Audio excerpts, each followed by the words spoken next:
Welcome back to the Cream City Club podcast. I am Spencer Michaelis, and I'm here again with Gunnar Amelunk. Gunnar, we made it to episode 2. It's been a ride, but we're here. We made it. And how are you doing today? Yeah, it's awesome to be back. I appreciate all the fans, if you want to call them that, or just our friends, family, whoever reached out and gave us kind words. It always means a lot. Um, I didn't get any bad negative comments yet, but feel free to rip me if you want to. We might have more content after this Bucks centric episode. But yeah, I'm just excited to talk again. Yeah, yeah, we definitely appreciate the people who reached out. A couple of you did give us some constructive criticism just to help us out. We really appreciate that, honestly, maybe even more than the praise. As we try to get better, that's going to help us even Yeah, more. for sure. So we appreciate all of you who listened, and feel free to leave us that. We're open to that type of feedback. We want that so that we can continue to get better. If you are listening and you haven't yet subscribed on whatever platform you're on, please take a moment to do that, whether you're on Apple Podcasts, Spotify, or YouTube. Please give us a follow, a subscription, or help us out, like the video or the podcast, or rate us 5 stars. Really helps as we continue to move forward. So this episode, we're going to focus, like Gunnar touched on, more on the Bucks. So if you are a Brewers fan who's here for the Brewer content only, might be time to bow out. But if you're interested in learning a little bit more about the Bucks, we'd love if you stay around and listen. We're going to touch on the Bucks start to the season, what our thoughts are, and what we're seeing when we're able to watch, which isn't always the case because of a certain streaming platform known as Bally Sports. Hunter Martin wanted me to speak on that a little bit, and I am happy to do so. So we all know that Bally is bankrupt, and we are learning why every single day. They are poorly ran. They have terrible customer service, and they went a whole 3 days where you couldn't log into your account to be able to watch a Bucks game. Luckily, Gunnar and I were at one of those games, so we didn't have to worry about it. Was gonna The say other we game, we avoided had that. to sail the high seas in order to watch that game, but we found a way. But it's a mess, and hopefully it's resolved pretty soon when Batley is completely unable to pay the teams that they have promised they will pay. And hopefully we will see some sort of resolution kind of similar to the Suns, which are Mhm. showing all of their games on local television. And I think that's I the think best way to go. Lasry even spoke on that and said that hopefully in the future we can get sort of a Suns type of package for everybody, which would make it obviously a lot easier and more accessible for everybody. So we can just the last thing we want to worry about right now in this Buck season is actually being able to watch it. So Right. um, yeah, Yeah. Yeah. No, hopefully that's the resolution they can come to, because the more people that can watch the Bucks, the better. And especially at an affordable way. So hopefully that's the way we go.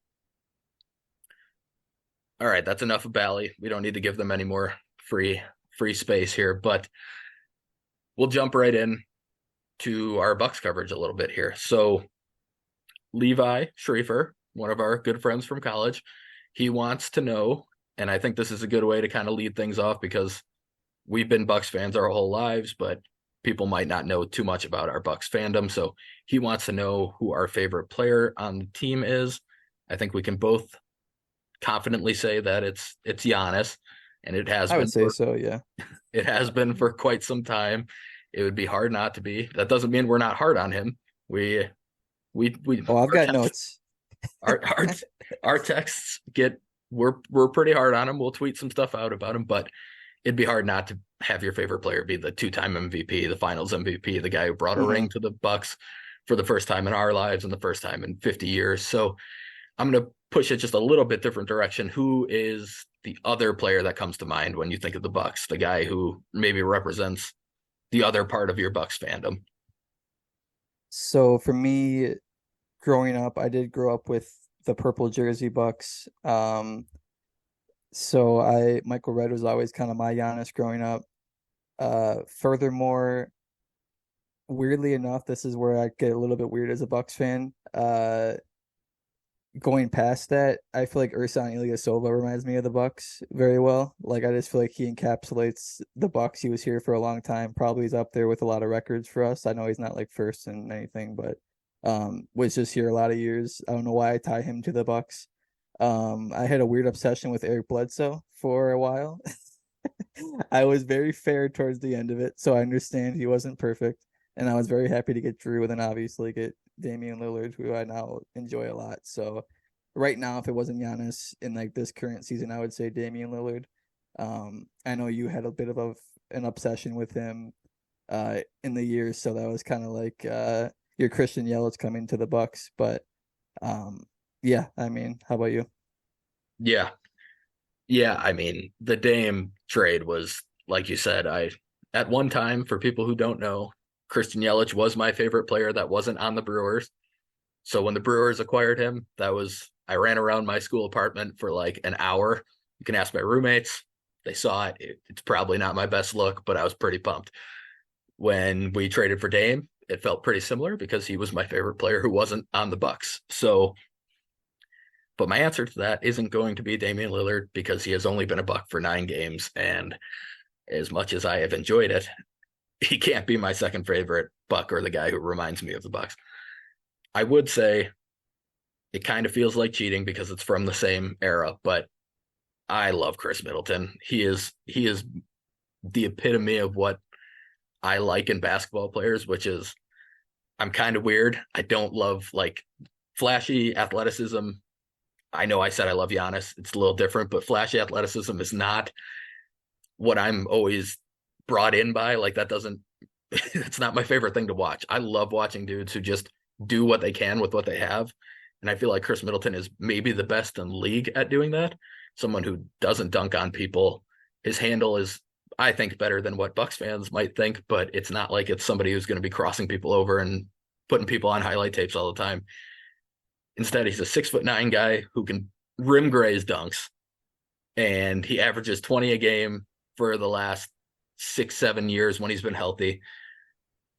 He gets 5 and 5 in rebounds and assists. He can be close to 50, 40, 90. He's a smart defender. He's not the most athletic dude, so he does get blown by at times, especially against guards. I mean, people forget that he is 6'8", 6'9". He's about the size of some power forwards. It's not like it's a guy who's out there guarding guards at 6'4" and can't stay in front of him. That's Malik Beasley. But Khris Middleton, I've always loved Khris. I will defend him to the death. People on Twitter have seen me do it. I I get defensive about Khris Middleton. If I'm going back a little bit further, I was actually going to say Ursan myself. I think the biggest reason is that he kind of touched every era of Bucks basketball for our lives. Like when we were kids, Ursan got drafted. He was a Oh yeah, Buck, then purple he was jersey. overseas, then he Yeah. came back, then he's gone for a little bit, and then Bud's first free agent thing, like midnight, strike of midnight, Ursan's back with the Bucks. So he's kind of been here for all of it. I think that's kind of why we associate him with everything. Hmm. Did I love Ursan at the end of his Bucks tenure? Probably not. But I also would say that was more Bud not using him the way an old Ursan should be used. He Hmm. was playing too much. He was being put in positions that he shouldn't be, which I think kind of leads us right into what we are here to talk about for the majority of this podcast, which is Adrian Griffin and the way he is using the roster he's been given. So Jack Murphy started us off asking, what are your thoughts on Adrian Griffin thus far? So, Gunner, just kind of wide view, what are your thoughts on Adrian Griffin so far? Um, I'll start out with a positive first. Really what this is for me is a little bit of a situation of be careful what you wish for. Um, I was very hard on Bud towards the end of his tenure of not making adjustments, kind of the same old vanilla that we've been seeing with him throughout the years.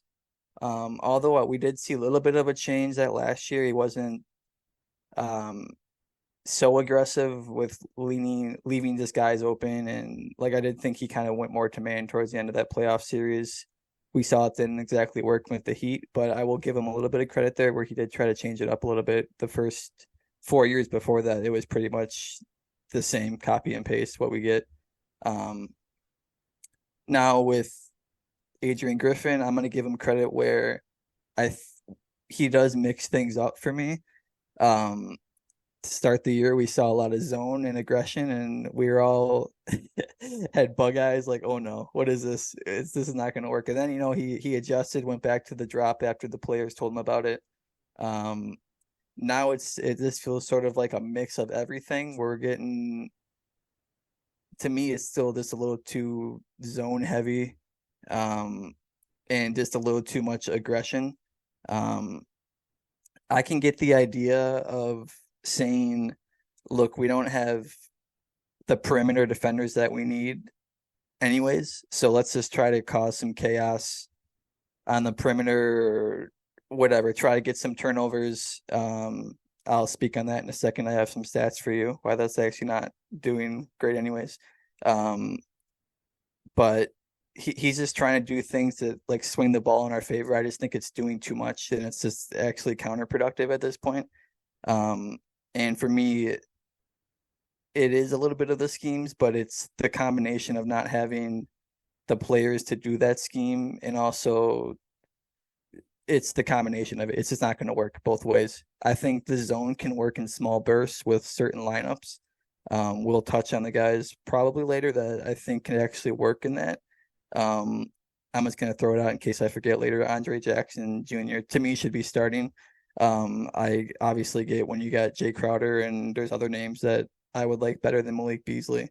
Um, but I would start Andre Jackson. I think he actually does make a lot of sense. Um, just causing chaos. Like I said, I think he's the actual guy who can go out there and just do literally everything. He's a Swiss Army knife on defense. He's just doing everything out there. Um, but as I was saying before, I can kind of throw some numbers at you. Um, his idea of let's cause some chaos, maybe we can create some turnovers. Uh, when I'm looking at these numbers, opponent turnovers, we're 17th in the league, so right in the middle of the pack, not really doing much. Like, okay, that's fine normally, but what is that at the expense of? 3-pointers. We're giving up way too many 3-pointers. We're bottom 5 in the league with just their makes in general, attempts. Um, that's that combination. What you're trying to do is not working in either way right now. You're trying to cause chaos, so you're not getting the turnovers that you need. So then now you guys are leaving certain defenders that the personnel is wrong, so guys aren't in the right spots. We're even seeing Giannis mess up some of these spots when he's sort of always been that. I'll call him like a free safety almost, if that's fair to say, where he's smart like that, where he's always kind of the help defender, where he's coming in. That's how he gets most of his blocks. He's kind of been stuck in mud a little bit on defense, I would say. I've just noticed him, and it's an unfair assessment where he's kind of been stuck in like just the paint of like, all right, now I'm either way behind and now I gotta make up, and now I'm in a bad spot, and then now I'm gonna get beat, and it's easy point in the paint for against me. So I just think he's kind of getting pushed around a lot, but again, he's just never really been in that spot. It's just he's getting in bad spots to begin with. The last thing I'll say before I toss it over to you, I got a couple of things actually. I'm gonna throw too many things at you. I'll give you your time to speak. Um, I'll mute my mic so you can go off. But the other thing, right in the beginning of the season, I noticed my eye test isn't always right, and I'm very okay with that. So that's why I want to check the numbers.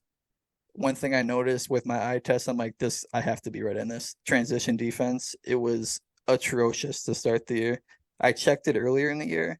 We were like the second to worst team in the league. I think the Spurs were worse than us.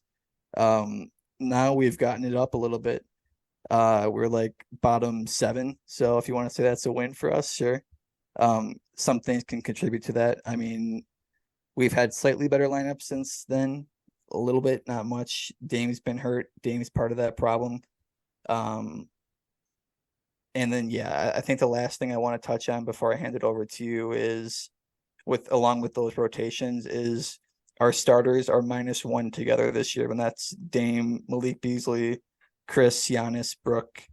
That's just not going to be good enough at all, ever, when your starters are -1 together. That should at the very least be a plus this early in the season. You should not be in the minuses when you have Giannis. And I get Khris is not fully in that. Like that's accounting for him in the lineup though. So it's also Right. like you're not getting the full Khris. I understand that he's working his way back. He's been looking to me great though for whatever another subject, but he looks fine to me. Um, to compare it to other years, our championship season with that was obviously Drew, Dante, Khris, Giannis, Brooke. That was plus 2.7 when they're all together. Even that season was a little bit shaky. I remember to start out the year where that group Mm-hmm. was not even like blowing us away necessarily. We were trying different things. So that's why that number is even a little bit lower. Go a year before that when we were blowing the doors off of people before the COVID happened, we were 4.7 with Bledsoe, Dante, Khris, Giannis, Brooke. So I understand the Khris part of that is a little bit shaky. It's early in the season. I get all of that. It's just that's just not going to cut it for me. So that needs to get better. So with all that information, Spencer, I'll hand it over to you. You can take it whatever direction you want. Respond to what I got to say. I'm sure you got your own list, but go for it. Yeah. So you touched on a lot of what I have seen in terms of concerns, but also, like you said, he has been willing to try different things, which is something we were looking for specifically out of Bud. My concern, and here's where I would say I am on Adrian Griffin. I would say Bucks Twitter kind of has three camps going right now. They have a camp that are 100% certain that Adrian Griffin can't be the coach and that he is not going to work and that they need to cut ties as soon as they possibly can. Then there's a camp who is 100% certain that he deserves way more time and that you can't take anything from what's happened so far in these first 9 games because it's a new thing, it's a new system, it's still a new roster. And then there's the camp who's saying, yes, it is new. And no, we don't need to fire Adrian Griffin right now, but there's plenty of reason to be concerned right now. And I would definitely say I fall into that camp. I'm worried about what I've seen so far. That doesn't mean he can't figure it out and start to make improvements. For example, starting to use drop a little bit more with Brooke is a good sign of somebody who's at least starting to see things a little bit more clearly. But he did also then kind of go away from that pretty quickly. The Knicks game, it worked really well. Brooke had 8 blocks. Brooke's been in drop at times since then, but he hasn't been consistently. It hasn't been the only thing he's running like it was in the Knicks game. The Bucks zone has been working really well so far. If you look at the numbers, Gunnar, we've talked about it. There's no way it will keep that up. The 3-point discrepancy in terms of variation is way off. Like teams are missing wide open shots against the zone at a very high rate, and they're making them against man-to-man at a very high rate. So there's a huge discrepancy there where if you kind of even it out in terms of what you would expect them to do from 3 on these wide open shots, it's not actually that much different in terms of results. There's just been a lot of luck with the zone. I will say the zone has forced more turnovers. They have been able to cause some confusion. And for me, that's what a zone should do. It should be something you use for a few possessions to try and create confusion, to try and mess with the offense when they've gotten into a rhythm where they're so used to doing this against man that, okay, we're throwing the zone at them to try and get them off of their rhythm. We're going to throw a 3/4 court press at them to do the same thing. Like that's what the zone is meant to be. It is not meant to be something you run for 15 possessions in a row because eventually they're going to start picking it apart. And good teams especially are going to do that. So Griffin is a big work in progress for me. Um, I just keep it that way. I'm worried about him, and I do need to start seeing improvements. You touched on the Beasley part of it. There is no reason Malik Beasley should be starting anymore. Him and Dame, especially together, have been absolutely atrocious. It's first of all, it's the only starting lineup in the league that has 2 6'3" guards together or lower, like or shorter. It's the only one in the league, and there's a reason for that. Hmm. That short of a backcourt just cannot guard these days because the rest of the league has guys who are 6'6", 6'7", playing shooting guard. And Beasley can't stay in front of anybody. And we saw there was a viral clip of him playing defense in that Pacers game where the guy looked like his controller turned off and he didn't move for 3 seconds while the guy drove right by him. He's a mess, and he's not even doing much on offense because he's been a low volume shooter. His best role is going to be off the bench where he can come in and be the guy to try and take some shots and get shots up in a hurry as like a microwave type scorer, but you cannot start him with Dame. So like you said, Ajax makes a lot of sense. I know he's had foul troubles. I kind of think that some of that is that he gets in the game and he knows he's got limited minutes to work with. So he goes crazy trying to make plays. I think if he knows he's got to pace himself a little bit more for longer minutes and more minutes throughout a game, you're going to see the fouls go down. And I think the difference he makes on defense is huge. He's our best perimeter defender at the moment. I don't think it's all that close. And I also think on offense, well, honestly, the shots look better than I expected it to, but the shot is not going to be great. He knows how to play on the offensive side. He moves the ball. He gets into areas where people can find him for a pass. He's always moving. He's been a pretty good screener early on. For me, he's a guy who could change both sides of the ball pretty quickly. So I am hoping they go that direction as well. So Lucas Jaeger, sorry, Lucas, I'm not 100% sure on that, but he asked, I haven't been able to watch too many games, and I've heard a lot of things from a lot of different fans about what specifically is going wrong. In your opinion, what is the number one thing that's going wrong? Is it just disorganization and the newness of having a new coach, or is it more than that? So for me, I think there's a lot going on. I think there's a lot of things you can point to, and we've kind of already touched on it. But I do think that right now, most of it points back to Adrian Griffin's idea of what he's coaching the team that he wants instead of coaching the team that he has. And that's the biggest thing for me right now. He needs to figure out what works best for the players he has. That kind of leads us into what we are going to talk about next, which is, can this team ever be reliable on defense as currently constructed with what we've seen so far? How nervous are you about this roster fitting with the defense that he wants to employ? And do we envision Brook Lopez fitting into this new defensive scheme? So for me, I do think the roster might have the pieces to be able to make this work, but they're not the pieces that are currently playing the minutes. So we talked about Beasley. I don't want to rip on Beasley the whole time. It's not really his fault. He's been put in a position to fail. But Gunnar kind of touched on it earlier. Andre Jackson, MarJon Beauchamp, and honestly, I would throw AJ Green into that equation right now, are three guys who could get some more minutes and might actually be able to play a little bit closer to what is needed from what this defense asks of players. So we saw it actually in one of the games this week. They were playing their 2-3 zone. It was actually working a lot. It was the Pacers game. Then they brought in MarJon and Ajax and put him at the top of that zone. And that was when they actually started creating chaos at the top of the zone. It wasn't just that the Pacers were missing shots like they were earlier. There were deflections. They were actually there to contest the shots. They were in the face of ball handlers, and they weren't just able to break through the top of the zone with ease like they were earlier in the game. Those two can move laterally better than any of the other people that we have on the perimeter.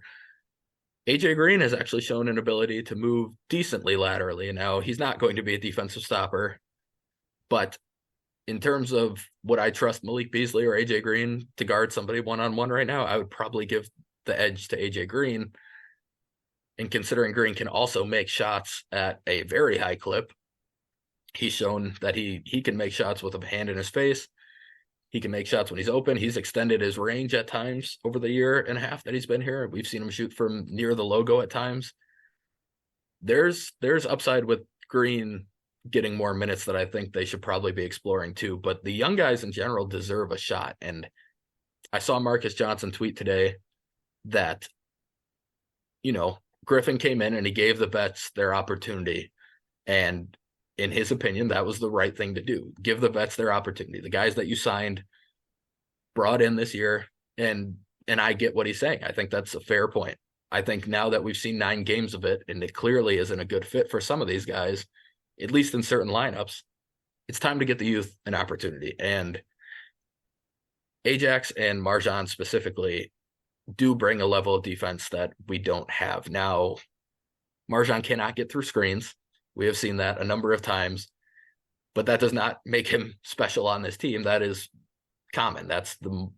He's not the only one. In fact, I don't know if there is one that gets through screens very well on this Bucks team at the moment. Ajax might be the only one I've seen who can actually navigate screens decently. So that can't hold him back from minutes when nobody else can do it either. That's not fair to MarJon. It's not fair to the rest of the team who's trying to pick up the defense, but are playing with turnstiles in front of them. The back end of the defense has turnstiles in front of them who are just letting guys get through and putting them in bad positions. So I'm hoping that's one way they can improve the defense, just simply by getting those guys more minutes.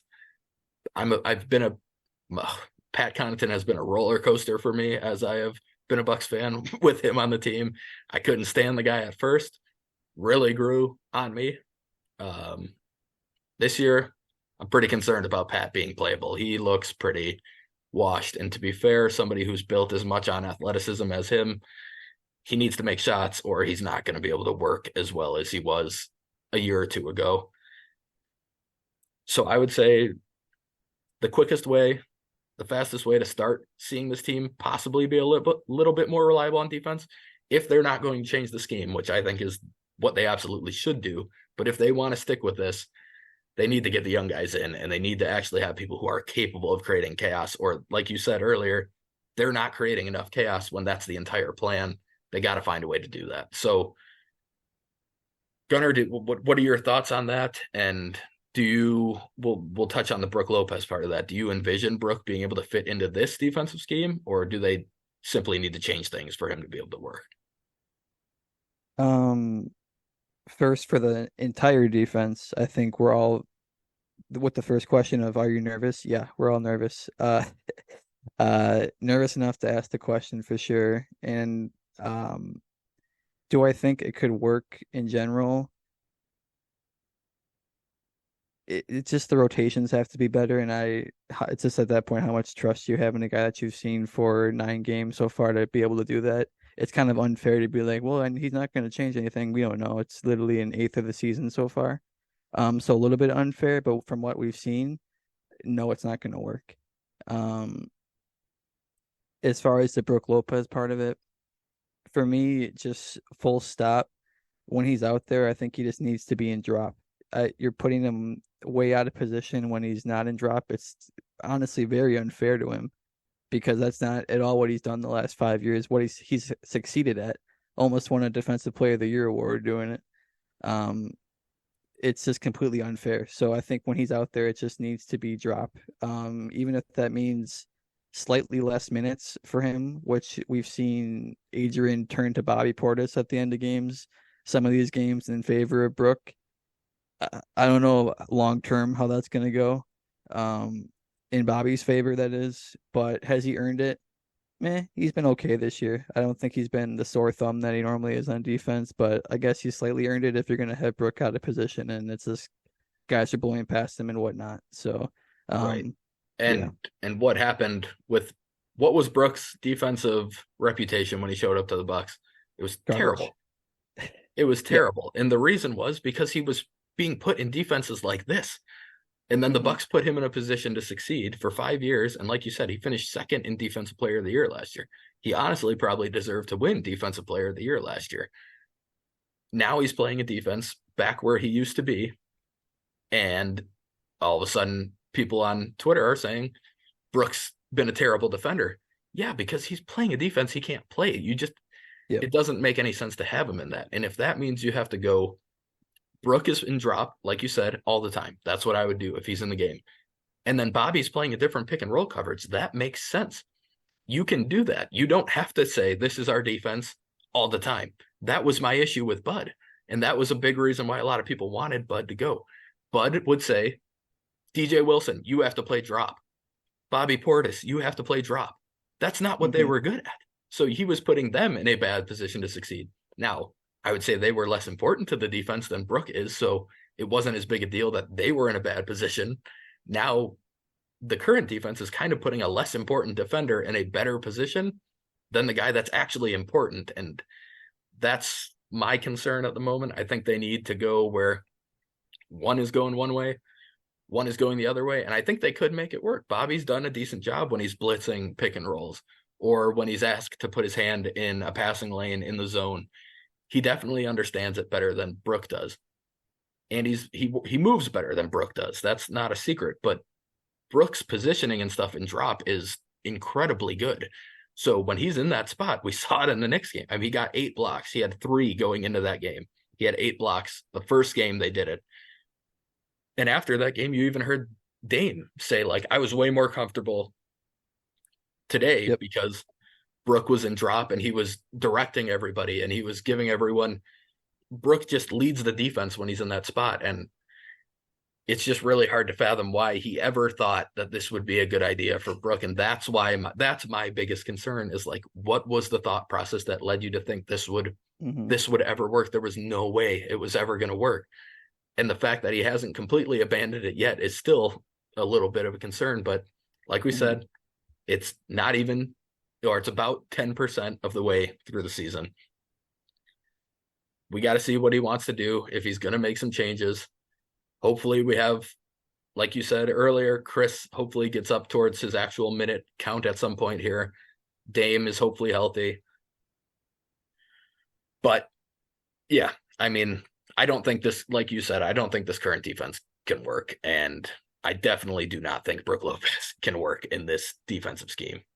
Do you think this roster right now, with the names on the sheet, that can be a championship team, or do you think the guy that we're looking for is not even on the roster right now and we got to go make a trade potentially? If it's going to be this defense, no, this is not a championship team right now. I don't, or ever. I don't think they ever will be. If this defense is what we run all year, if they do that, they need to make a an acquisition of some sort. It could even be, I mean, you don't want to bank on buyout market, but they brought in a guy like Javon Carter on the buyout market who he would probably be doing quite well in this defense in terms of Hmm. just causing havoc and being able to run all over the place and just annoy the hell out of people. So maybe it's that way, but I mean, I've seen people on Twitter suggesting Caruso, even Marcus Smart. Yeah, I know we don't love Marcus Smart. I actually love Marcus Smart, but not I against would the take him Bucks. on this team for sure. But I would love to have those guys on this team, and I do think that would Hmm. make the defense a lot more feasible if you have somebody like that. But I've seen a lot of people say that Adrian Griffin was hired with the roster that had Drew Holiday at the front of it, and they're right. Drew Holiday Hmm. in this defense probably makes things a lot better than Dame does, and the thing is, a good coach can immediately recognize that that's not the case anymore and that he needs to adjust. And the fact that Griffin hasn't, that's why everyone's concerned. So, kind of along the lines of the defensive issues, I think this is all connected, but I'll let you talk to this. Here are the Bucks rebounding ranks through the Bud years. His first year, the Bucks were first in rebounding.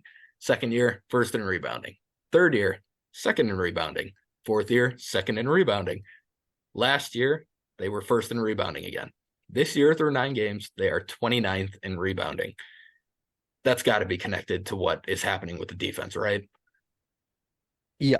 Uh, so funny enough, I think tying Brook into this when he's playing drop, for me, Brook never got enough credit for he's never on the stat sheet ever in his career been like a high rebound guy, but what he does do very well is box out. When he's in the drop, he gets guys other opportunities. That combined with when other guys are out of position right now, playing the zone and whatever else, running around, playing help, trying to grab other guys, they're out of position to grab that rebound. So even if Brooks doing his job right now, they're not going to be there to grab it. He's not even really being allowed to do his job because he's not in the drop. He's not getting in good position like he normally does. So he's not even a good rebounder for how big he is. Um, I don't know why, I guess, necessarily. It's just kind of always been Brook Lopez, even though how big he is, you would just think on paper he is. But um, I would just like to see when he's out there again, alluding to the drop. I just think he gets in good position to allow other guys to get rebounds. The defense, just everybody else is out of position. It's just frantic to where no one can grab a rebound. Um, I think looking at like our other big, who everyone's going to point to outside of Giannis, Bobby Portis. For whatever reason, Bobby is an excellent offensive rebounder. I don't know what happens on defense to where he's like okay, but I know you're probably going to want to speak on this. I can tell you got excited. But I just don't understand it where he shows so much aggression on the offensive boards and then it's just like he falls asleep on defense sometimes. Yeah, Um so yeah, if you want to touch on your thoughts. I I think the biggest thing is that Bobby's mindset at all times to be aggressive. And on the offensive rebounds, you're not expected to get that many offensive rebounds. So constantly being aggressive means you're going to get some offensive rebounds because you're crashing. You're working really hard to get in there and try and get a board and then probably a putback. And that's Bobby does get a lot of those. On the defensive end, a lot of getting rebounds is not running directly under the hoop like you do when you're trying to get an offensive rebound. Maybe it's not really finding a body because boxing out, other than what you touched on with Brook, boxing out's not exactly super prevalent in the NBA, but it is finding space and not getting yourself buried under the bucket. And I think Bobby almost takes that offensive rebounding approach to the defensive end where he gets caught with balls going over his head constantly on defense. And that's why he's not getting as many as he should be. Brook, like you talked about with the boxing out part, the reason he's always done it is because, especially with the Bucks, or even going back, I mean, mostly with the Bucks. We'll stay on the Bucks. With the Bucks, he's always had Giannis to grab the rebound and go. So he wants that to happen. He doesn't want to have to get the board, make the pass, and waste time in terms of getting people to go. I always kind of ripped on Russell Westbrook for chasing rebounds at the time when he was getting his triple doubles. In hindsight, now that I think about it more, it made a lot of sense for them to want him to get the ball because then he can immediately be the one pushing it. That's what Brook has always wanted to do. The issue now is with this current defense, Giannis is part of the scramble with everyone else. He's running out and contesting a three. He's no longer in rebounding position. So he's sprinting out. He jumps maybe to contest a three. He's not getting that rebound. Along those lines, that's what's happening with everybody. Somebody is running as fast as they can to close out on somebody almost every possession, which means even when they do a decent job of that, you're probably going 5-on-4 for a rebound. The Bucks aren't the best box out team at boxing out in the league.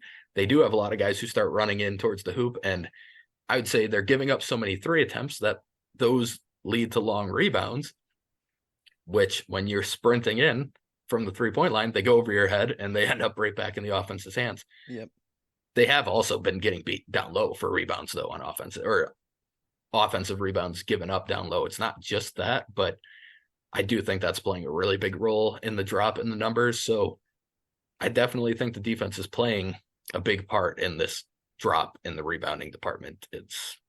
I'd be hard pressed to figure out what else has made it this big of a drop other than that. So yeah, I agree. I agree with you. And like you touched on, everyone's rebound numbers are down this year. Giannis isn't getting as many rebounds. Brook has never been a big one, but he's down. Bobby's down. Khris is actually probably an underrated rebounder, and him not playing as much is hurting that a little bit, I think. But Drew was a good rebounder for a guard too. He was somebody who got in there and got dirty and got rebounds. Dame's not a huge, he'll get in there, but he's not going to be the same type of physical guy down low getting those rebounds. So it probably needs a change in mindset for Brook Lopez where he does need to go after the ball a little bit more aggressively if we're going to stay doing what we're doing right now.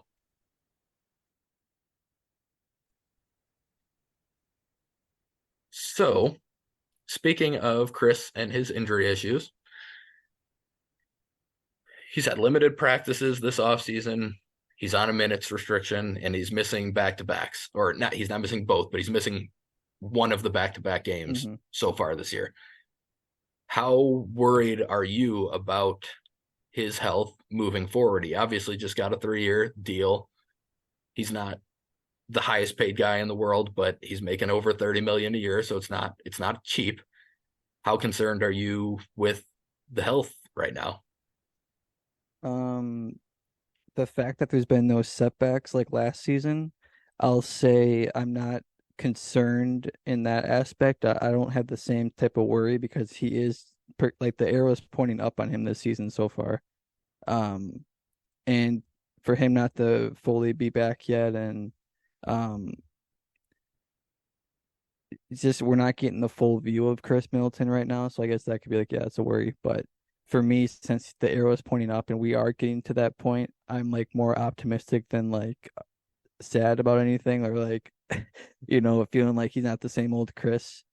Um, as far as just like Chris notes of how he's looked so far to me this season, um, I honestly think he's looked fine. Like I don't know, I see sometimes in the Twitter sphere or whatever, people saying like he's had a horrible game. He didn't score 0 points in the first half, and it's like I okay, he's not fully ramped up Chris right now, and at the end of these games, he's looking like Chris numbers.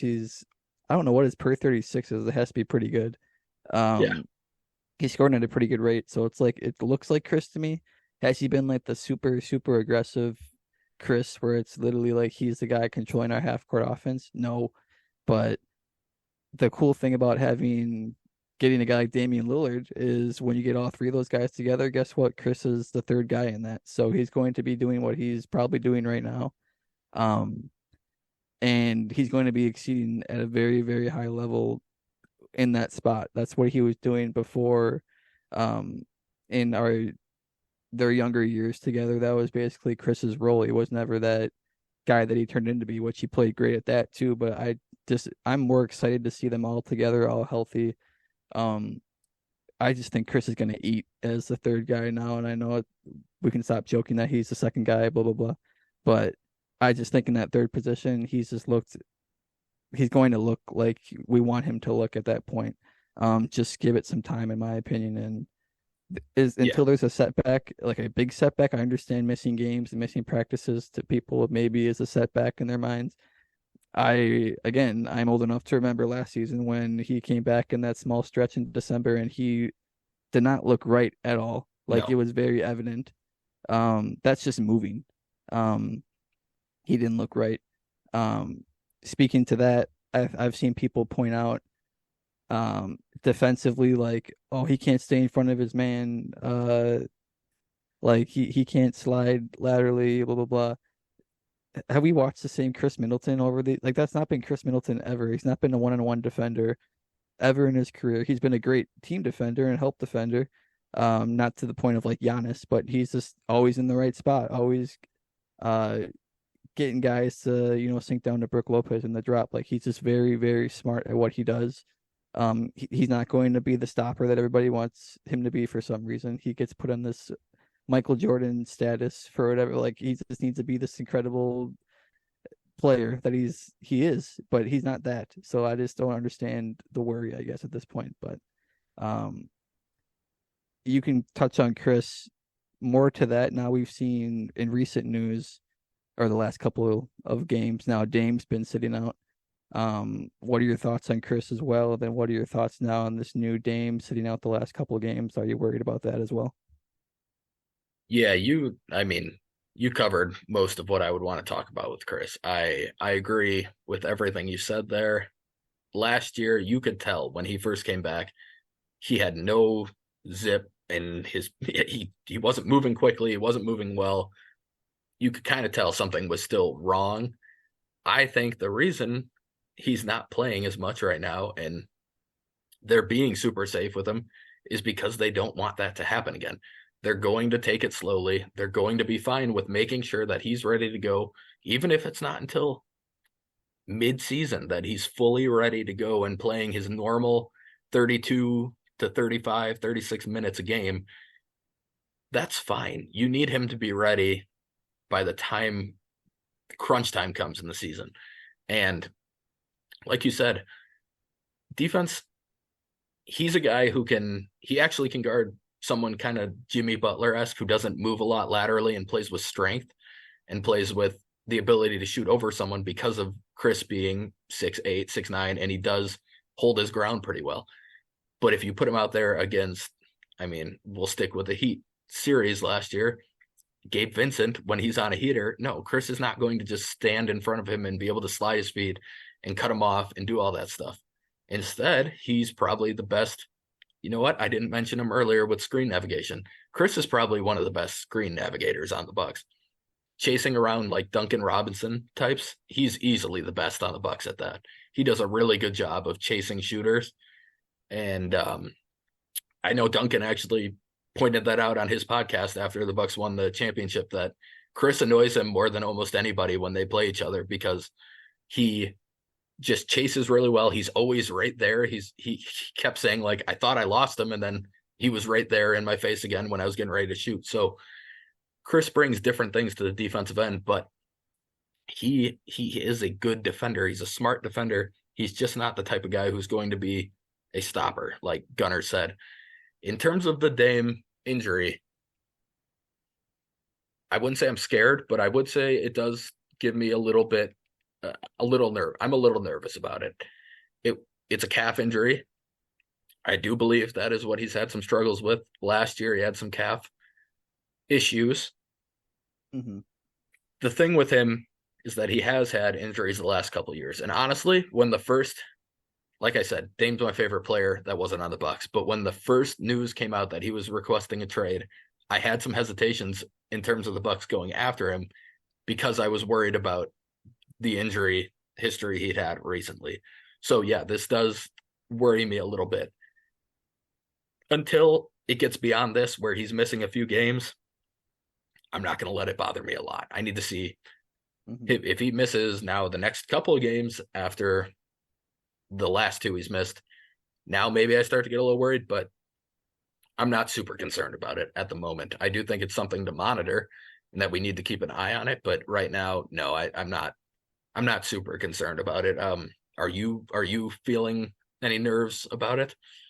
I think, well, I remember it had to be during that championship season. He had that abdominal oblique type injury, I think, as that's when he kind of first got it. Then he went to the Team USA with Drew, ironically. Yep. Drew had a similar injury, and then he found out because he played like garbage, Dame did in that Team USA stuff, and then he found Yeah. out via Drew that, hey, I should probably get surgery on this.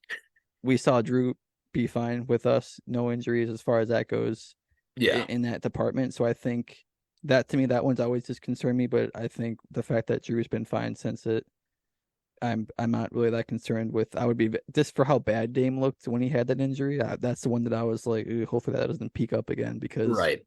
that's gonna really affect how he plays. This one, yeah, he's had it before, but it could just be maintenance right now. Who knows? But until it becomes more of an issue, not really. Not.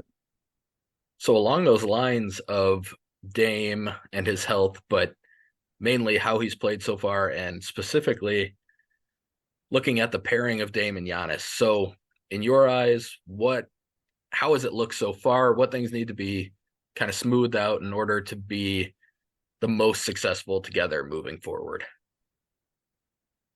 Uh, so first, I kind of broke it down into like their two halves, and then kind of brought it together a little bit. Just to go through quickly, Dame, to start the year, it just seemed like it was really, really hard for him to get to his spots. I did my quick deep dive, like probably everybody else did, of like looking at all his highlights. Where does he get his shots? What looks easy for him? Like, where does he like to shoot the ball? All that stuff. Um, I think as of recently, since we've recorded it and obviously he hasn't played the last few games, I think it actually has gotten a lot easier for him. Um, his last game, which I went to against the Pistons, I thought a lot of those shots were his shots. He just missed. So he was 2 for 12 from three. I love when he gets into that sort of high pick and roll horn set, where that's probably my favorite shot that he has, is where he's coming off of those, running up off one of the wings and just shooting it off of the pick. We didn't really see that the first couple of games, which I was kind of disappointed, and then we have gotten to see that. So, um, that along with him getting to the line a lot more, I think is a big difference between him and Drew, where he's going to get us 9 attempts to where Drew would probably get us a couple a game. Like he's not, it's completely changes the game. That's, you want to talk about half court offense in the playoffs, like just having a guy like that instead of just Giannis creating fouls. That was actually a big thing. Super small tangent. I'm gonna go on. In the playoffs when Giannis was out, he was creating a lot of fouls, and that puts the other team in trouble. That gets us free throws. Now we got two guys like that. It's just going to create a lot more opportunities for other guys to get to the line and everything else. So I think And one of just them all that shoots 90% yes. from the line instead of Giannis So percentage. now So now we literally benefit from it when he actually does get fouled. Um, so that, and then just overall for Dame, I think he's just looking more and more like himself. For Giannis, similar to Dame, he didn't get off to the greatest start. Um, their pairing specifically together didn't look very smooth to me. Um, but obviously recently he's looked amazing. Like he's really starting to look like himself again. Um, for I'll speak to the earlier Giannis this season quickly is to me there's a difference between like control and like out of control when he's passing. And I always think of like young Giannis like 2016, 17 where like he was what he was known for was like making all the right decisions. He was more of like a pass first guy. It's just you never had to worry about him. He just always made the right play. Now it seems like it's more of like I'm gonna throw this down and I'm gonna murder somebody almost like when I'm dunking on somebody. That's my first objective, and then I'll pass it, which is not gonna work. That's how you run into those walls, just out of control passes, leaving your feet. Um, he's cleaned that up the last few games. It hasn't looked perfect still, but I would like to see that obviously with Dame, since you have him to now work off of. Um, I Another small tangent I will say is I do not want to see Giannis shoot another 3-pointer ever again. I'm okay with the mid range because I think he's actually does have a shot there that he can go to. And last year it took a dip, but I think this season it's kind of back up to where it normally is, and I can see a world where he does figure that out. And his fadeaway, mid range fadeaway, I do kind of like that shot. But 3-pointers, it just seems like it's always a run killer now, and it's just like you're doing exactly what they want you to do, and it feels more like a bailout. Or like even like in 2019, 2020 when he was doing it, it was like within the offense and like he wasn't super hesitating. It just kind of felt natural, and now it just feels like it's just killing it.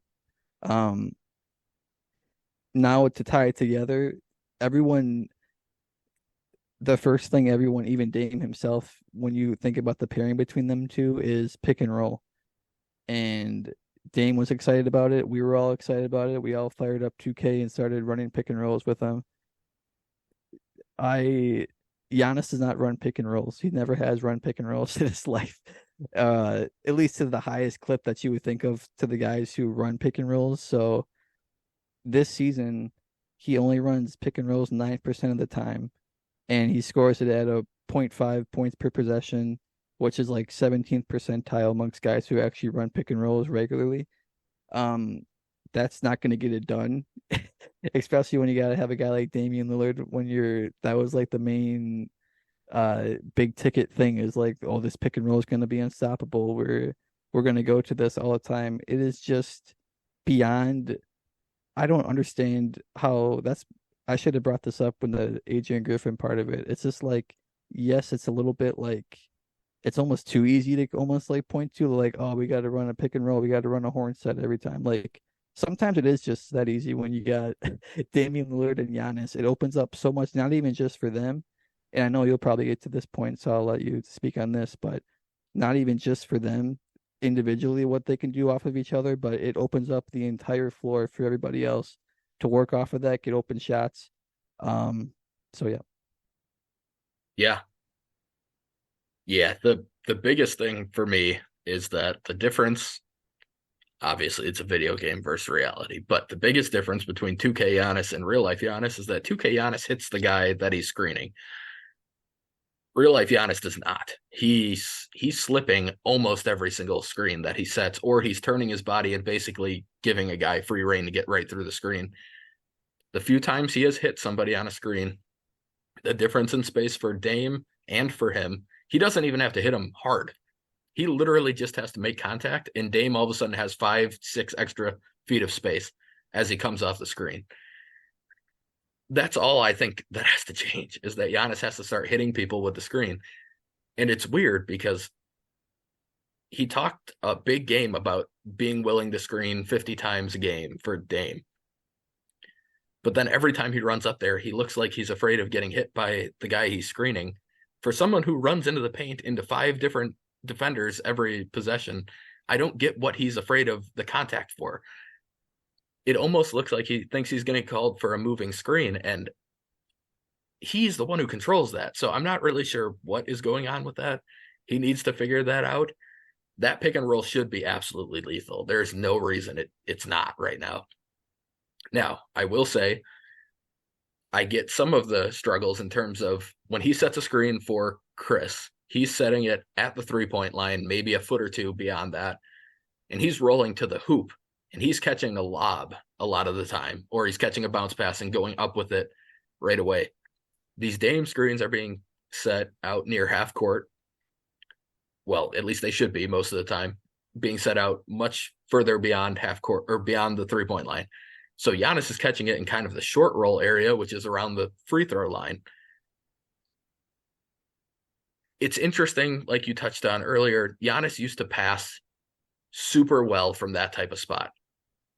When Jason Kidd made him the point guard, the de facto point guard for a while there, you saw some passing abilities that Giannis just, you didn't even know he had at that time because he was in that mode. And like you touched on, he's kind of gone to this mode where I have to attack, no matter what. And it's part of what's made him really good. So it's hard to say, okay, don't attack. Like now you need to read the floor and try and be this distributor, because that isn't what's made him really good. He's been able to just destroy people inside. He's won 2 MVPs and a finals MVP, and the majority of it was done with him just dunking and finishing at the rim. But the thing is, when you're catching in that short roll, if you look opposite to the other corner, you are almost always going to have a wide open shooter. Or if you look that way and all of a sudden the guy who's on the wing is helping there, you've got the wing open. Like there's almost always going to be a wide open shooter. And that's what you were touching on. It should help everybody for those two to be in the pick and roll. Giannis is not, he has no idea what to do when he catches the ball there. He has traveled probably 7 or 8 times when he's caught the ball in that spot. He has immediately dribbled the ball off his foot a number of times. He's caught the ball and immediately run a guy over a number of times. I can't believe I'm saying it, and I tweeted this too at some point, but Bobby Portis knows what he's doing in that short roll, and he's actually made a bunch of really good passes out of there, which in the past, if the ball went to Bobby in the post, it didn't come out. It was going towards the hoop, or he was turning it over or getting fouled. Like he was not passing out of the post. He's actually done a really good job reading the floor from the middle when he catches it there. He kind of has that floater that he can put up to, which Giannis is still, that's a work in progress, but I'd say his touch from that area is better this year. So hopefully we see that a little bit more as he gets used to it. But him catching it, what he did it a few times. He's done it a little better recently. He catches it. He's in control. If there's an opening, as soon as you look up, if there's an opening, then you attack the paint and you dunk. And we know he can do that. But if you catch the ball and you're under control and the whole defense is collapsing, you have so many options to pass to on the perimeter. And with the Bucks roster, it should be a good shooter out there. So he's got to find an ability to just calm down. He's kind of sprinting through the catch when he's getting the pass. Like if you do that, you're going to leave yourself in a bad, vulnerable position to turn it over or have to put up a shot that's super contested. I think he'll figure it out, but there's a lot of work to go there. So I'm hoping, another reason tying it back to Dame's health, like I'm hoping we can continue to get them reps out there, get them used to it so that we don't get too deep into the season without them getting on the same page and without Giannis getting comfortable with it. But right now, if I'm trying to win a game at the end of the game, I'm not going to the Dame Giannis pick and roll. I'm probably going to a Dame and Bobby or a Dame and Brooke pick and roll because Giannis just doesn't know what he's doing. And you could have Giannis cut through the lane on that, maybe catch the defense sleeping and get him in spots where he's comfortable. But I don't think you can go to that Dame Giannis pick and roll and feel very good about it right now. So there's a lot to be worked on. I think almost all of it is on Giannis's end. And I have no concerns about Dame being able to figure that out once Giannis is running it correctly. But yeah, it needs to be smoothed over quite a bit for them to be able to do what everyone knows they're capable of doing, which is, I mean, I think it could be the best pick and roll tandem in the league. It should be, honestly. It should be by far. Yeah. Kind of along those lines, a Twitter user, I'm not 100% sure how to say their name, so their @ is older_potato. He asked if the Bucks win 2 of the next 3 championships with mostly this current team, saying the big 3, Dame, Giannis, Khris, at a minimum. But the way they win is with Dame closing games, as we've seen this season. How does that impact Giannis's legacy nationally? Does he have a chance to be a top 10 player of all time, top 25, etc.? Gunnar, what are your thoughts on that? It sounds like one of those like, how does this affect LeBron's legacy questions? Where when it's just, to me, it's just like, I don't care if we won 2 out of 3 championships. Say what you want. Giannis should already be cemented in that category, but this sounds more. I don't know if you're leaning more towards like, would it knock Giannis? I don't think it should because he already proved that he could do it by himself, quote unquote by himself. That's never really the case, but Yeah.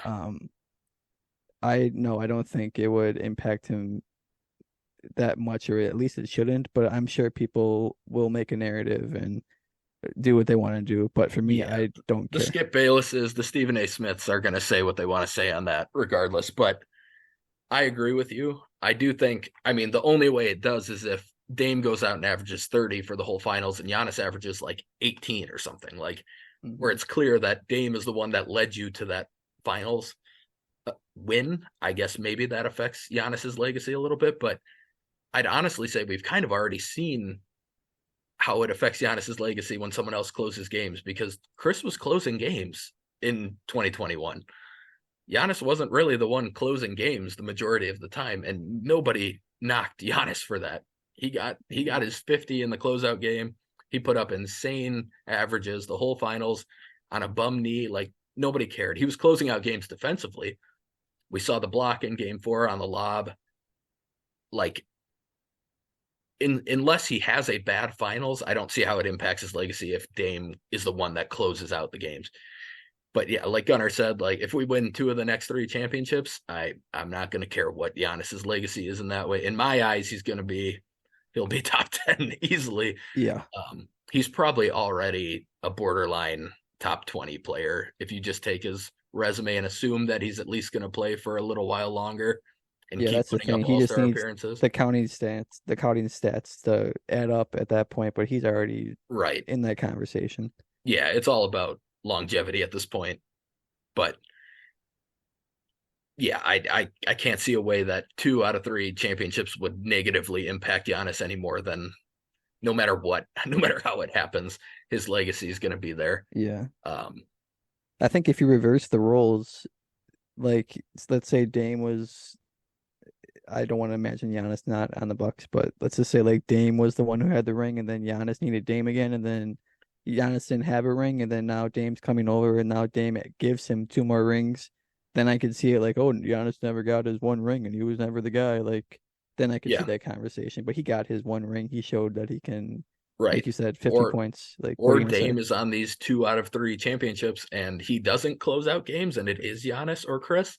Yeah, oh yeah. People are just going to say that Dame didn't actually ever win a ring. That's what's going to happen to him, is he's going to get crucified more than I think Giannis would in that situation. So, yeah, I think that's the majority of what we kind of wanted to cover with the start of the season. We did get a few more Twitter questions from a couple of our good friends from our college days.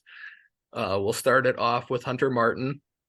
His questions were a little rude at times, but he started by asking, is Giannis aware of how bad Thanasis is when it comes to basketball. So for me, I'll just say this off the top.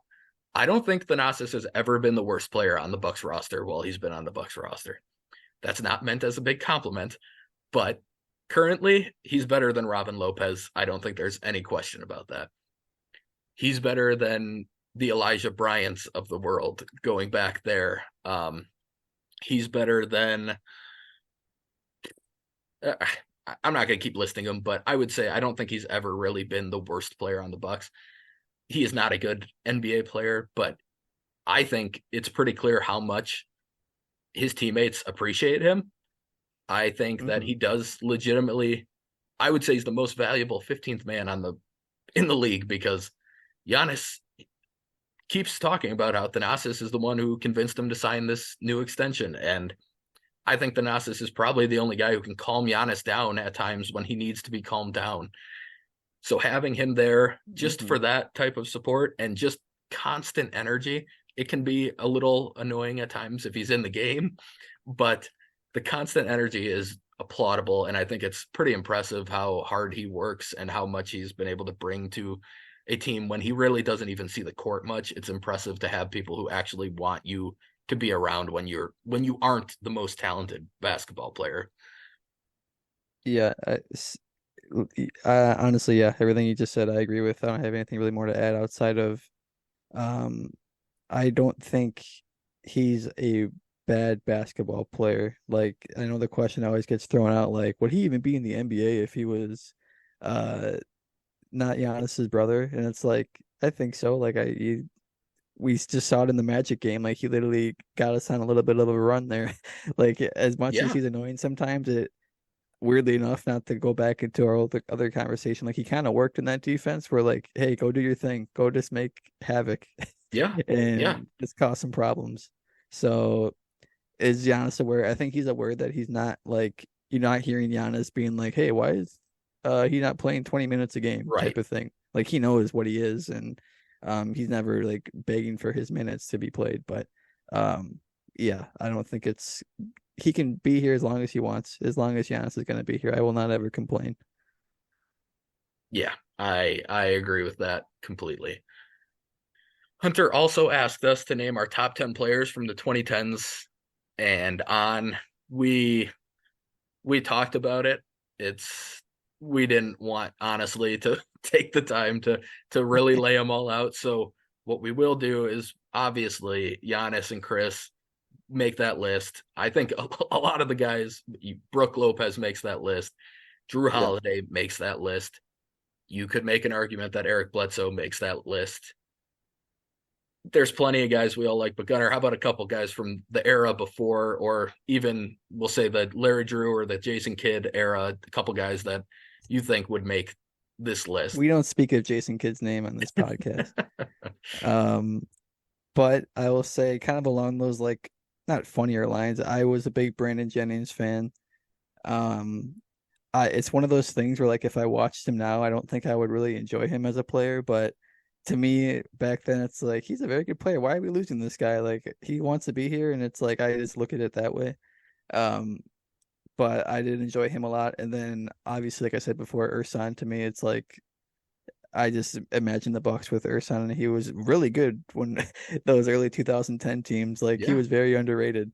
I remember that like Nets game. I don't know why that Nets game's just like stained into my brain where he had like 25 and 25, Yep. uh, whatever it was. So yeah, I enjoyed them. I like Brandon Knight, funny enough, and then um Jeff Adrian. You did like Jeff Adrian? Oh, I was gonna throw the second half of that season with Jeff Adrian was gonna be on my Oh list, my but gosh, I thought he was the man. No, I didn't like Jeff Adrian, but it was a fun ride and a 15 win season. But listen, yeah, I bought a Sports Illustrated cover with Jeff Adrian on it when he was at UConn after that season because I loved Jeff Adrian during that run.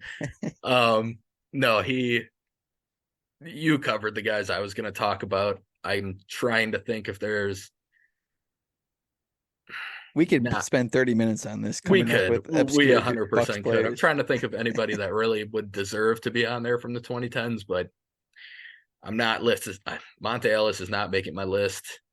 Yeah, Mm, Bogut, I guess, but he I was could give injured by Bogut the that start point. of the 2010s, sure. Yeah, we'll Yeah, give Bogut a shout out. But yeah. yeah, that's where we're going with that one. We didn't want to come up with a full list, but we decided to give a couple shout outs to guys that we did enjoy from that time. So speaking of guys that Gunner specifically enjoyed, Hunter Martin also asked us to explain how Thon Maker is individually responsible for the Oh, Bucks ring. he I had can me do this. fooled. Nope, hold on. I got this. So, first of all, I do have to point out that Gunner and I, some of our biggest Bucks disagreements came down to Thon Maker 100% in college. We got heated at times about Thon Maker. I Oh was yeah. not a Thon Maker believer. I didn't hate the guy or anything, but there was a different level of Bucks fandom where people thought he was. Kevin Garnett did not help this, saying that he was going to win an MVP. There were people who made things worse because they talked him up as much as they did, but I could not stand watching the guy. He was just all over the place, swinging his arms like an inflatable thing outside of a car dealership. Like I could not stand watching him. He did have potential. He couldn't catch the ball. He had tiny hands for a guy his size. Like he just annoyed me so much. But I am going to tie him to the ring, and here's how. Don Baker got traded in Bud's first season with the Bucks for, I believe it was originally Stanley Johnson, but then that was flipped with picks into Nikola Mirotic. Mirotic then goes on to have a absolutely terrible Eastern Conference Finals against the Raptors and leave the Bucks. But Nikola Mirotic once had a run-in with a certain current Buck who actually played a pretty big role on the Bucks finals team. Bobby Portis broke Nikola Mirotic's nose during a practice at one point when they got in a fight. Bobby had a nice finals run. I'm not as high on Bobby as other Bucks fans at the current moment, but I'm going to give Thon Maker credit for the Mirotic and Bobby connection, and Bobby helped us win a ring. So there it is. Thon Maker individually responsible for the ring. Gunnar, any I, thoughts on your favorite player, Thon Maker? I will defend myself. Playoff Thon was a real thing. It You had to was. be in the Bradley Center to feel it. It was Uh because they didn't call fouls in the playoffs. oh, hush. But no, that would be one of my, if I have a bad take ever, that was probably the one. I didn't think he was gonna be MVP Kevin Right. Garnett level, but I did think that maybe he could be like a rotation guy where it blocks, and man, I fell for it in the playoffs. When you're in the Bradley Center and he's just swatting everything, screaming at the crowd, I'm like, oh my God, this is and I wasn't a big Greg Monroe can get his own pod. I don't want to talk bad about Greg Monroe. I wasn't a huge Greg Monroe fan too. So I thought he offset him in a way that I kind of liked, but I don't want to talk bad about Greg Monroe. We He could started all genuinely this. tie Greg Monroe Oh, to the that's why I ring don't want to do it. because he got Bledsoe who got Drew. Yeah, I mean, you could the actually tree. tie Yeah. Monroe to the ring a lot more than Thon Maker. But yeah, no, Yeah, I so know. dumb question, Hunter Martin. Come on, you should have said Greg Monroe for Yeah, improvement is needed, Hunter, with your question asking. But we are going to move on to another friend of ours, Levi Schreifer. He is wondering, should the Bucks attempt to win the most regular season games or just play middle of the pack before the playoffs? So Gunnar, what are your thoughts on that? um I will say the regular season standings don't mean a ton. Uh they I would like to be like a top four seed for sure. Like I think home court advantage does mean something, obviously. Um, didn't mean a damn thing last year. That should have showed you, that should have answered this question easily, is anyone can catch a heater, anyone can do, and you just never know. Honestly, the playoffs are insane. That combined with obviously Mike Budenholzer not adjusting, all that, blah blah blah.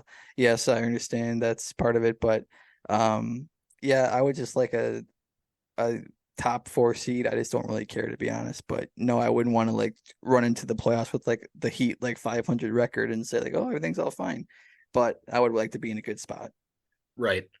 Yeah, I would say, I guess the way I would phrase it is that should the Bucks attempt to win the most regular season games above all else? No, they shouldn't. It should not be the only focus during the regular season. The focus during the regular season should be maintain health, find what's going to work for you and what you're able to do in the playoffs. But you do want to win. You want to win games and you want to be, like Gunnar said, at least top four, preferably usually like top three, so you at least get that second series. You would probably Yeah, you get a chance advantage. to get some home court as you keep going. So yeah, I don't want them playing middle of the pack, but I don't think that they need to focus solely on winning as many games as possible in the regular season. There's a balance there. Levi also asked us, will the narrative about Milwaukee being a bad city ever change, and can the Bucks influence that? So I kind of had some thoughts on this one actually.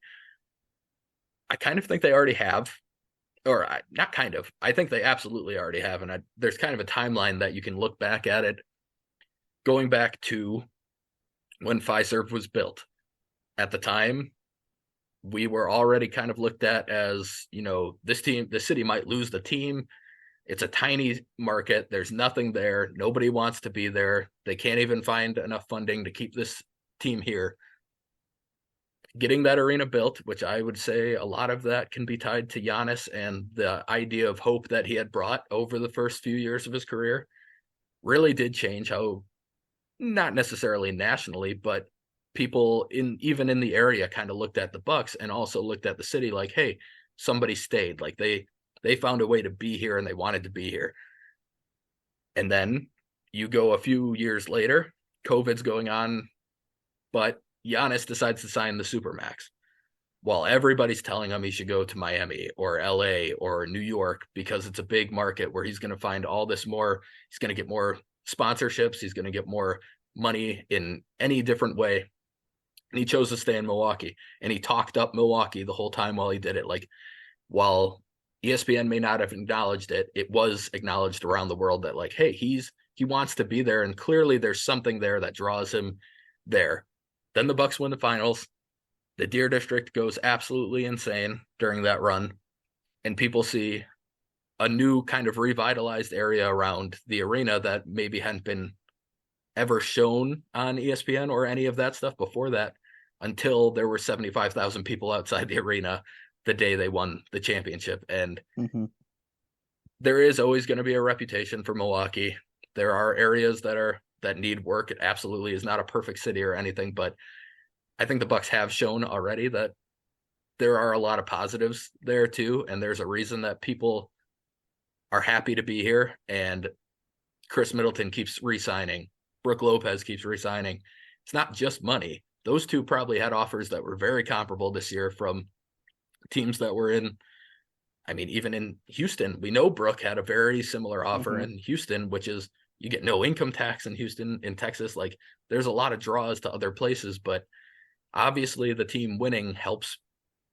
But I think there's also a family feel to Milwaukee that players enjoy, and that's a big sell for a lot of people. So that's all I've got on it. Gunnar, do you have anything on that? Yep.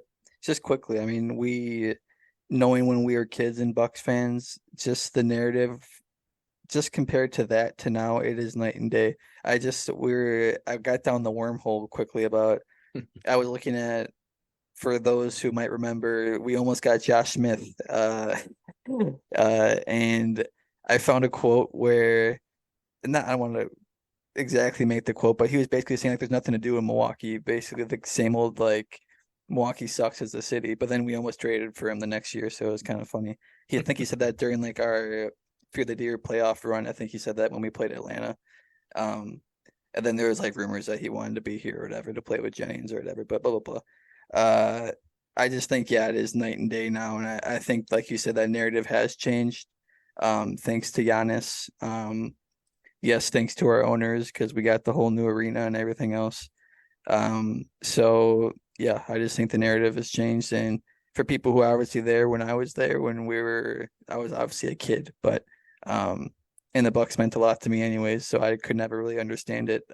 But just the talk around the city now, I do think has changed. You might get like an ESPN clip of like, oh, I hope the finals isn't in Milwaukee because it's cold there. Like, okay, it's just In like the June. narrative. Yeah, that narrative's just like, okay, it's just stupid at this point. But yeah, like you said, I think it has changed. So, I don't think it's gonna be it. The test will be obviously once that's a decade from now, but hopefully when Giannis leaves and now this current core group, what the vibe will be then. Will the Yep. legacy kind of carry on? And Will we have the same type of feeling? I think it will, but yeah, time will tell. Yeah, I agree with all of that. Levi's last question, the last one we're going to talk about today was, are $90 shoes quote unquote affordable? He's referencing Dame just dropped a new shoe called Dame Certified 2.0 for $90. And the advertisement is kind of that it's an affordable option for people who maybe can't normally afford basketball shoes. And I think that's the important part there, is that in comparison to other basketball shoes, yes, $90 is affordable in comparison. If you're talking about people who are actually struggling and don't have the money for luxurious items, that's not what they're going to want to pay for shoes in general at any point. But in the context of basketball shoes right now, yeah, I would say it is affordable. It's not Starburys, it's not Shaq shoes. We're not getting Oh, 15, I had a pair of $20 Shaq shoes. shoes. Oh man, I rock Shaq shoes in third grade Yep, basketball like they're nobody's cool. business. But no, it's a nice idea. I'm sure it's not fully his call to say $90 either. My guess is, if he had more say on the price, he'd probably go lower than that. But Nike and Adidas and all of those companies are not going to want to go much Yeah, lower than that. They don't want it to affect their bottom line, even though it absolutely would not. So I think he's doing a good thing as much as he can. Yes, it's probably not actually that affordable, but he's doing what he yeah, can. Applaud yeah, I him for agree. that for sure. Gunnar, any thoughts on that? Or No, I agree. I mean, when you're I think on his level, when you're like the Giannis's, the Dames, their shoe prices are like, I don't even know what Giannis's are. I don't think they're like super, super, super expensive, but he tries to keep him down too, for sure. yeah. But like when you're up there with like the LeBrons and stuff, I think for like a player like his stature, yeah, I think $90 is affordable probably in like his eyes. Because he could be probably doubling that price Yeah, and no one would probably bat an eye really. Maybe at the price of actually paying for it, but like they wouldn't think that's out of the ordinary. So right, right. that's just kind of my thoughts on it. Yeah, yeah. So guess that kind of brings us to the end here. Thank you for all of you who asked questions. Yep. We appreciate all of you listening. And like we said earlier, if you could please like and subscribe or rate us on whatever platform you're following on, and feel free to leave us feedback on how we can get better. We would really appreciate it. So thanks for listening, and we will see you all next time when we go over the Brewers kind of an off-season preview, and we will be joined by our special guest, Jack Stern, for that one. So tune in and hear what Jack has to say. Yep. See you guys.